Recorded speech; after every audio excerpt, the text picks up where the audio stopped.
is called Dime Store Novel. So we're going to have Cameron and 3 other improvisers, Julia, Ben, and Megan. Now the way the game of Dime Store Novel works is Cameron is an author who's working on his latest book. But the catch is we actually get to see his characters act out the action and maybe even provide some dialogue as he's describing it. So all I need from you guys is, what's the title of Cameron's book that he's writing? The Hunted Llama. The Hunted Llama? The Hunted Llama. Oh, deadlines, deadlines, deadlines! Why always the deadlines? Get off my back, you goddamn publishing company. Let's pump this one out. The Hunted Llama. Bullshit. It'll sell. Once upon a time, there was a llama. Her name was Candy. Candy was an introspective llama. All of her thoughts were like bubbles in her mind.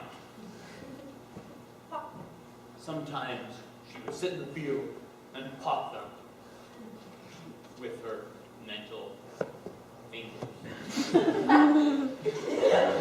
One day, Candy was sitting in the field, reflecting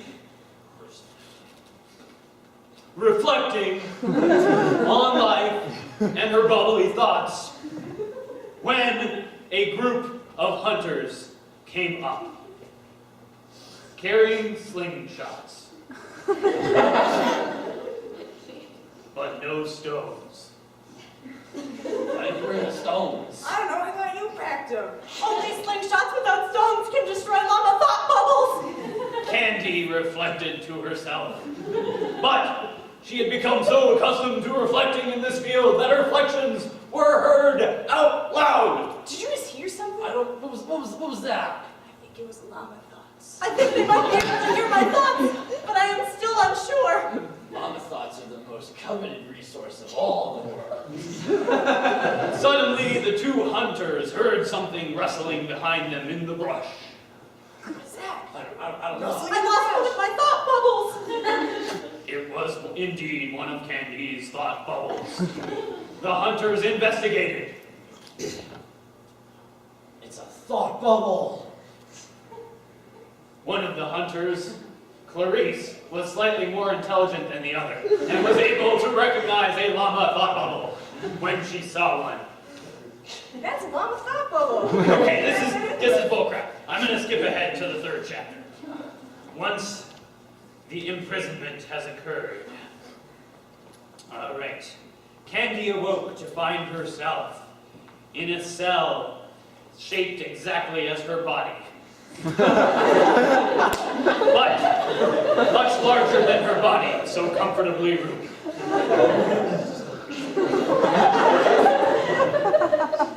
She was slightly irritated by the fact that she had no escape from the cell, though, and wondered very loudly, Well, this sucks. How am I getting out of this one? just at that moment, in through the door, walked Professor Dr. Pants. Boom!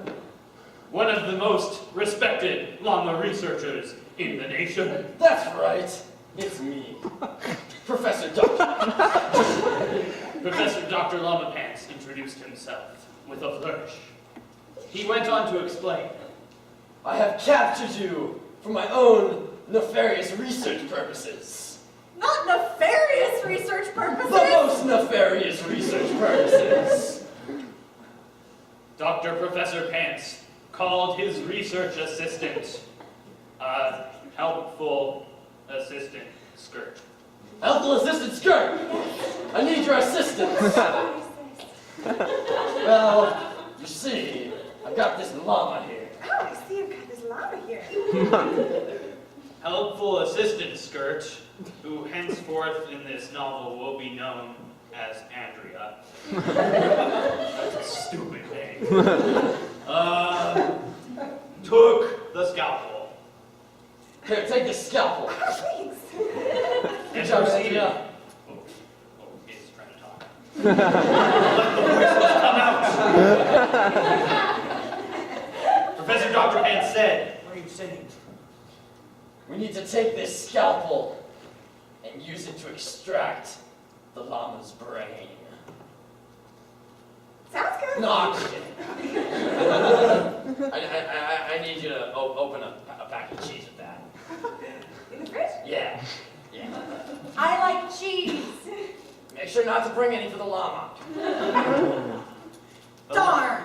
The llama was cursed indeed by the fact that her thoughts were so loud that they were open to the whole world. And this resulted in a crisis at the end of her life. Let's skip to the end. All right. Chapter the end. Candy looked up at the clouds above her head. They seemed to talk with her. They seemed to dialogue with her very thought bubbles. Candy was on drugs.